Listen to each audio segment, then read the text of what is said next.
ಎಲ್ಲರಿಗೂ ನಮಸ್ಕಾರ ರೀ. ಹೆಂಗದಿರಿ? ನಾನು ಶ್ವೇತಾ. ಜಗತ್ನ್ಯಾಗ ನಡೆದಿರೋ ಸುದ್ದಿನ ನಮ್ಮ ಉತ್ತರ ಕರ್ನಾಟಕ ಭಾಷೆದಾಗ ಹೇಳಲಿಕ್ ಬಂದಿನಿ. ಮಸ್ತ್ ಚಾ ಕುಡ್ಕೋತ ಖಡಕ್ ಮಿರ್ಚಿ ಮಂಡಕ್ಕಿ ನೋಡ್ರಿ. ನೋಡಿ ಸುಮ್ ಕುಂದ್ರಬೇಡ್ರಿ. ಮತ್ತ ನಮ್ಮೆಲ್ಲಾ ವಿಡಿಯೋಸ್ಗಳನ್ನ ಲೈಕ್ ಮಾಡ್ರಿ. ನಿಮ್ಗೇನ್ ಅನಿಸ್ತದ ಕಮೆಂಟ್ ಮಾಡ್ರಿ. ಒಬ್ರು ಅತ್ತು ಅನ್ಸದ್ರಂತ, ಮತ್ತೊಬ್ರು ಇನ್ನೇನೋ ಮಾಡಿ ಅಂಜಿಸ್ಲಿಕ್ ಹೋದ್ರಂತ. ಅದೇ ನಮ್ಮ ಪ್ರಿಯಾಂಕ ಖರ್ಗೆ ಅವ್ರ ಹಂಗ ಅಲ್ವೇ ಅಲ್ಲ ಬಿಟ್ರಿ. ಅವ್ರು ಏನಿದ್ರು ಡೈರೆಕ್ಟ್ ರೀ, ಸೀದಾ ಗೂಂಡಾಗಳನ್ನ ಕಳಿಸಿ ಅಂಜಿಸ್ಬಿಡ್ತಾರೆ.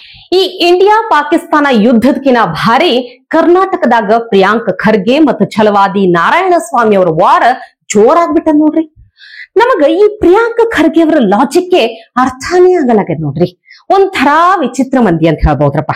ಮಾತೆತ್ತದ್ರ ಸಂವಿಧಾನ ಅಂತಾರ. ನಾನು ಸಂವಿಧಾನ ನಂಬೋನು ಅಂತ ಹೇಳಿ ಒದ್ರಿ ಹೇಳ್ತಾರ. ಅದೇನೋ ಹೇಳ್ತಾರ ನೋಡ್ರಿ, ಮಾತಾಡುದೆಲ್ಲ ವೇದಾಂತ, ಮಾಡುದೆಲ್ಲ ಮಾತ್ರ ಅನಾಚಾರ ಅಂತಾರ ನೋಡ್ರಿ. ಹಂಗಾಯ್ತು ನೋಡ್ರಪ್ಪ. ಅಲ್ರಿ ಪ್ರಿಯಾಂಕ ಖರ್ಗೆ ಅವ್ರೆ, ಒಂದ್ ಮಾತು ಕೇಳ್ತೀನಿ. ಅಷ್ಟು ಚಲೋ ನೀವು ಸಂವಿಧಾನನ ಅರ್ಥ ಮಾಡ್ಕೊಂಡಿನಿ ಅಂತ ಹೇಳ್ತಿರಲ್ಲ, ಸಂವಿಧಾನದಾಗ ಹಿಂಗೇನರೆ ನಿಮ್ಮ ವಿರುದ್ಧ ಯಾರೇ ಮಾತಾಡಿದ್ರ ಅಂಥವ್ರನ್ನ ಮುತ್ತಿಗೆ ಹಾಕಿ ಅಂಜಸ್ರಿ ಅಂತ ಹೇಳಿ ಏನ್ರಿ ಅವಕಾಶ ಕೊಟ್ಟಾರೆ ನಿಮಗ? ಕೇಳಿದ್ರ ಅವ್ರು ನಂಗ ನಾಯಿ ಅಂದ್ರು ಅದಕ್ ಹಂಗ ಮಾಡ್ದ್ಯಾ, ಅವ್ರು ಹಂಗ ಮಾಡ್ಲಿಕ್ಕತ್ತಾರ ಅಂತ ಹೇಳ್ತೇರಿ. ಖರೆ ಅಂದ್ರುನು ನಾಯಿ ಅಂದಿದ್ದಕ್ಕ ನಾಯಿ ಮನ್ಸಿಗೆ ಹಚ್ಕೋಬೇಕ. ನೀವ್ ಯಾಕಷ್ಟ ತಲೆ ಕೆಡ್ಸ್ಕೊಳಿಕತ್ತೀರಿ? ಬಿಡ್ರಿ ಅಲ್ಲ. ನೋಡ್ರಿ, ಒಂದ್ ಕಡೆ ಹೇಳ್ತೀರಿ ಮೋದಿಜಿನ ಯಾರ್ ಬೇಕಾದ್ರೂ ಪ್ರಶ್ನೆ ಮಾಡಬಹುದು ಅಂತೀರಿ. ಆದ್ರ ನಿಮ್ಮನ್ ಪ್ರಶ್ನೆ ಮಾಡಿದ್ರ ಹಿಂಗ ಗುಂಡಾಗಿರಿ ಮಾಡ್ತೀರಿ. ಹಿಂಗ ಮಾಡಬಹುದಾ? ಹೇಳ್ಬಿಡ್ರಪ್ಪ. ನೀವ ಹಿಂಗ್ ಮಾಡಬಹುದು ಅಂತ ಹೇಳಿ ಬಾಬಾ ಸಾಹೇಬ್ ಅಂಬೇಡ್ಕರ್ ಅವ್ರು ನಿಮ್ಗೇನಾರ ಹೇಳ್ಕೊಟ್ಟಾರೇನು? ಇಲ್ಲಲ್ಲ. ಈಗ ನಾಯಿ ಅಂತ ಹೇಳ್ಬಿಟ್ಟು ಚಿತಾಪುರಿಗೆ ಬಂದ್ರೆ ಅವರಿಗೆ ಪದ್ಮಭೂಷಣ್ ಕೊಡ್ಬೇಕಾ, ಭಾರತ ರತ್ನ ಕೊಡ್ಬೇಕಾ, ಅಥವಾ ಏನ್ ರಾಜ್ಯೋತ್ಸವ? ಈಗ ನಾಯಿ ಅಂತ ಹೇಳ್ಬಿಟ್ಟು ಚಿತಾಪುರಿಗೆ ಬಂದ್ರೆ ಅವರಿಗೆ ಪದ್ಮಭೂಷಣ್ ಕೊಡ್ಬೇಕಾ, ಭಾರತ ರತ್ನ ಕೊಡ್ಬೇಕಾ, ಅಥವಾ ಏನ್ ರಾಜ್ಯೋತ್ಸವ ರೆಕಮೆಂಡೇಶನ್ ನನ್ನಿಂದ ಬೇಕಾ ಅವರಿಗೆ? ಇದನ್ನೆಲ್ಲ ನೋಡಾಕತ್ತಿದ್ರ ಬಿಜೆಪಿ ಅವರು ಹಾಕೊಂಡಿರೋ ಈ ಫೋಟೋ ಖರಿ ಅನ್ಸ್ಲಿಕ್ಕತ್ತ ನೋಡ್ರಪ್ಪ. ಹಿಂಗೆ ಹಿಟ್ಲರ್ ಕಂಡಂಗೆ ಕಾಣ್ಲಿಕತ್ತೀರ. ಮತ್ತ ಮಾತೆತ್ತಿದ್ರ ಕೇಸ್ ಹಾಕುದು, ಹಿಂಗ ಚಮಚಗಳನ್ನ ಕಳಿಸೋದು, ಇದು ಯಾವ ಸೀಮೆ ರಾಜಕೀಯ ಅಂತೀನಿ? ಈ ಕೈಲಾಲದವ್ರ ಮೈಯೆಲ್ಲ ಪರ್ಚ್ಕೊಂಡ್ರಂತ ಹಿಂಗ ಒದರಿ ಹೆದರ್ಸದಂಗ ಉತ್ತರ ಕೊಡ್ಲಿಕ್ ಆಗುದಿಲ್ಲ ಏನ್ ಹೇಳ್ರಪ್ಪ. ಹಿಂಗ ಚಮಚಗಳನ್ನ ಕಳಿಸಿ ಅಂಜಿಸೋದು. ಛಲವಾದಿ ನಾರಾಯಣ ಸ್ವಾಮಿ ಅವರಂತೂ ಓಪನ್ ಆಗಿ ಹೇಳಬಿಟ್ಟಾರ, ಅಕಸ್ಮಾತ್ ಇವತ್ತ ನನಗೆ ಏನಾರೇ ಆಯ್ತು ಅಂದ್ರ ಅದಕ್ಕ ಪ್ರಿಯಾಂಕ ಖರ್ಗೆ ಅವರೇ ಜವಾಬ್ದಾರಿ, ಅವರೇ ನೇರ ಕಾರಣ ಅಂತ ಹೇಳ್ಬಿಟ್ಟಾರ. ಸ್ವಲ್ಪ ಹುಷಾರಾಗಿರ್ಲಿಕ್ಕೆ ಹೇಳ್ರಿ ನಿಮ್ಮ ಆ ಚಮಚಗಳಿಗೆ ಅಂತ ಹೇಳಿ. ಈ ನಮ್ಮಲ್ಲಿ ಒಂದಿಷ್ಟು ಮಂದಿ ಹೆಂಗ್ ಅದಾರ ಅಂದ್ರ ಅವ್ರ ವಿರುದ್ಧ ಯಾರು ಮಾತೇ ಆಡಬಾರ್ದು. ಮಾತಾಡಿದ್ರು ಅಂದ್ರ, ಪ್ರಶ್ನೆ ಕೇಳಿದ್ರು ಅಂದ್ರ ಮುಗೀತಷ್ಟ, ನಿಮ್ ಕತಿ ಮುಗೀತಂತ ಹೇಳ್ಕೊರ್ ನೀವು. ಈ ಮೊನ್ನೆ ರಿಪಬ್ಲಿಕ್ ಟಿವಿ ರಾಷ್ಟ್ರೀಯ ಪತ್ರಕರ್ತ ಅರ್ನಬ್ ಗೋಸ್ವಾಮಿ ಅವ್ರ ಅದಾರಲ್ಲ, ಅವ್ರ ಮನಿಗೂನು ಏನೋ ಪೊಲೀಸರು ಕಳಿಸ್ಬಿಟ್ಟಿದ್ರಂತ ಅವ್ರ ಮನಿಗೆ. ಇದಿನ್ನ ಮಜಾ ಅದ ಕೇಳ್ರಿ, ಹೇಳ್ತೀನಿ. ಅರ್ನಬ್ ಅವರು ಕಾಂಗ್ರೆಸ್ನಾಗ ಟರ್ಕಿದಾಗ ಯಾಕ ಕಾಂಗ್ರೆಸ್ ಆಫೀಸ್ ಅನ್ನು ಓಪನ್ ಮಾಡ್ಕೊಂಡಿರಿ ಅಂತ ಪ್ರಶ್ನೆ ಮಾಡಿದ್ರು. ಅದಕ್ಕ ಯಾಕೋ ಕಾಂಗ್ರೆಸ್ನವ್ರು ಸಿಕ್ಕಾಪಟ್ಟೆ ಸಿಟ್ಟು ಗೆದ್ದು ಬಿಟ್ಟಾರಪ್ಪ. ಈ ಕಳ್ಳ ಸಿಗದಳು ಮುಂದ ಹಿಂಗ ಸಿಟ್ಟ ಹೆಚ್ಚಿಗೆ ಬರ್ತದಂತ ಹಂಗೆ ಆಗ್ಯದೇನಂತ ನನಗ ಅನ್ಸ್ಲಿಕತ್ತದ. ಹಂಗೆ ಕಾಂಗ್ರೆಸ್ ಅರ್ನಬ್ ಅವ್ರ ಮ್ಯಾಲ್ ಕೇಸ್ ಹಾಕಿ ಅವ್ರ ಮನಿಗೆನೆ ಪೊಲೀಸರು ಕಳಿಸ್ಬಿಟ್ಟಿದ್ರು. ಆಮೇಲೆ ಕೋರ್ಟ್ನಾಗ ಸಿದ್ದರಾಮಯ್ಯ ಅವರ ಸರ್ಕಾರಕ್ಕ ಕರ್ನಾಟಕ ಹೈಕೋರ್ಟ್ ತಾಕೀತ್ ಮಾಡಿತ್ತು, ಅರ್ನಬ್ ಅವರಿಗೆ ಗೆಲುವು ಆಗ್ತದ. ಆಮೇಲೆ ಕೋರ್ಟ್ನಾಗ ಸಿದ್ದರಾಮಯ್ಯ ಅವರ ಸರ್ಕಾರಕ್ಕ ಕರ್ನಾಟಕ ಹೈಕೋರ್ಟ್ ತಾಕೀತ್ ಮಾಡ್ತದ, ಅರ್ನಬ್ ಅವ್ರ ಗೆಲುವು ಆಗ್ತದ. ಹೆಂಗೆಲ್ಲಾ ಮಾಡ್ತಾರ ನೋಡ್ರಪ್ಪ. ಅಧಿಕಾರ ಅದ ಅಂತ ಹೇಳಿ ಹಿಂಗ್ ಮಾಡುದ? ಪ್ರಿಯಾಂಕ ಖರ್ಗೆ ಅವ್ರು ಹೇಳ್ತಾರ ಮೋದಿಯನ್ನ ಯಾರ್ ಬೇಕಾದ್ರೂ ಪ್ರಶ್ನೆ ಮಾಡಬಹುದು ಅಂತ ಹೇಳ್ತಾರ. ಆದ್ರ ಕಾಂಗ್ರೆಸ್ ಅನ್ನು ಮಾತ್ರ ಯಾರೂನು ಪ್ರಶ್ನೆ ಮಾಡುವಂಗಿಲ್ಲ. ಇದು ಯಾವ ಲೆಕ್ಕಾಚಾರ ಅನ್ನೋದೇ ನನಗೆ ಅರ್ಥ ಆಗಲ್ಲ ನೋಡ್ರಿ. ಇಷ್ಟೆಲ್ಲಾ ಆದ್ರೂನು ಕಾಂಗ್ರೆಸ್ ಮಂದಿ ಮಾತ್ರ ಉತ್ತರ ಕೊಡ್ಲೇ ಇಲ್ಲ ನೋಡ್ರಿ. ಟರ್ಕಿದ್ ಇಸ್ತಾಂಬುಲ್ನಾಗ ಪಾರ್ಟಿ ಆಫೀಸ್ ಮಾಡ್ಕೊಂಡಿದ್ ಯಾಕಂತ ಏನ್ ಅವಶ್ಯಕತೆ ಐತಿ? ಅದು ಹೆಂಗಂದ್ರ ವಿಶ್ವಸಂಸ್ಥೆದಾಗ ಟರ್ಕಿ ಓಪನ್ ಆಗಿ ಬೆಂಬಲ ಕೊಟ್ಟ ಮ್ಯಾಲ. ಪ್ರಿಯಾಂಕ ಖರ್ಗೆ ಅವ್ರೆ, ಬ್ಯಾಡ್ಲಾರ್ದು ಬೇಕಾಗ್ಲಾರ್ದು ಎಲ್ಲಾ ಮಾತಾಡ್ತೀರಪ್ಪ.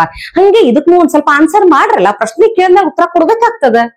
ಸಿದ್ದರಾಮಯ್ಯನವ್ರು ನೋಡಿದ್ರ ಮೊನ್ನೆ ಯಾವ್ದೋ ಬ್ಯಾಂಕ್ ಮ್ಯಾನೇಜರ್ ಕನ್ನಡ ಮಾತಾಡಿಲ್ಲ ಅಂತ ಹೇಳಿ ಸಿಟ್ಟಾಗಿ ಟ್ವೀಟ್ ಎಲ್ಲಾ ಮಾಡ್ಬಿಟ್ಟಿದ್ರು.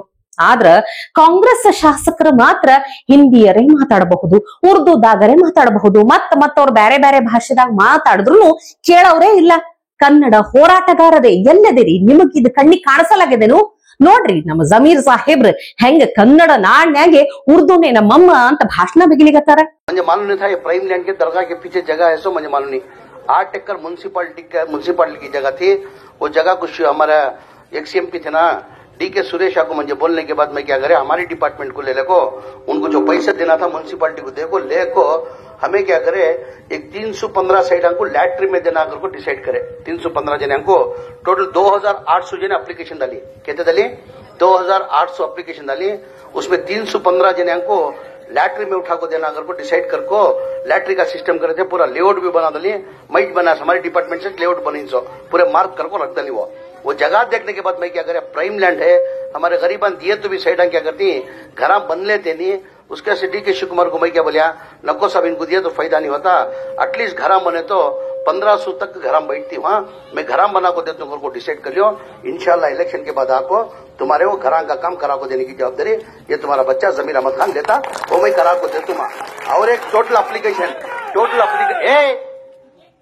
एप्लीकेशन है सो 2800 जने एप्लीकेशन डाली, 2800 के अंदर एक 1500 तो आधा जिना होता, उसके बाद भी क्या होगा, म्यूनसिपालिटी की जगह है कहते सुरेश बोल कोई MP सुरेश बोल कोई म्यूनसिपालिटी की जगह है कर को वो इंशाल्लाह वो भी एक्वायर करा को मैं पूरा करा को देता हूँ, एप्लीकेशन जो कराता हूँ। और उसके साथ में और एक यहाँ प्रॉब्लम है, हाल ही के अंदर क्या होगा था, कब की जमाने के अंदर लेआउट बना दल को 400 घर ऑलरेडी बंदली, 200 घर सैंक्शन हुए थे, 40 पर 7 जने को नोटिस आई थी, 1 महीना 1.5 महीना पहले नोटिस को खाली करना तो ना अलॉटमेंट नहीं होगा घर को नोटिस आई थे।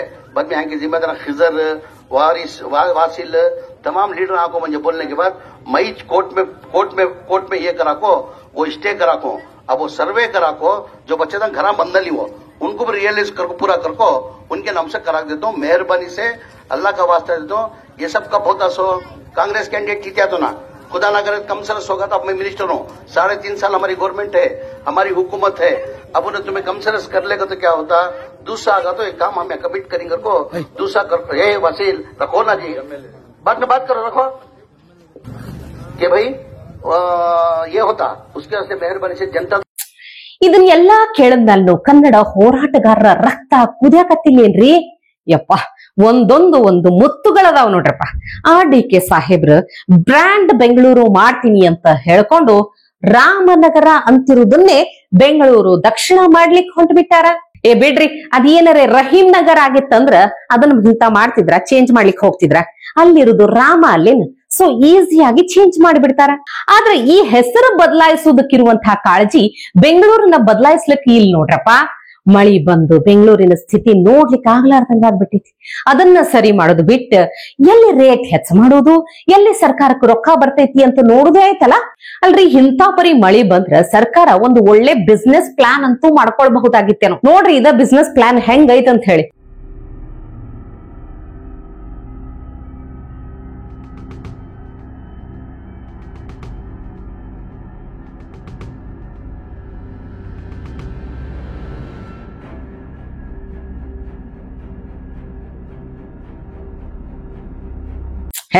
ಭಾರಿ ರೊಕ್ಕ ಐತಿ ನೋಡ್ರಪ್ಪ, ಹೆಂಗೈತಿ ರಾಜ್ಯ.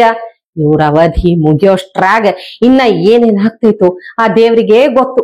ಇವತ್ತಿಗೆ ಸುದ್ದಿ ಸಾಕಲ್ಲ, ನಾಳೆ ಇಂಥವೇ ಮತ್ತೊಂದಷ್ಟು ಸುದ್ದಿ ತರ್ತೀನಿ. ಚಹಾ ಇಟ್ಕೊಂಡು ಮಿರ್ಚಿ ಮಂಡಕ್ಕಿ ನೋಡ್ಲಿಕ್ಕೆ ಕಾಯ್ಕೊಂಡಿರ್ರಿ.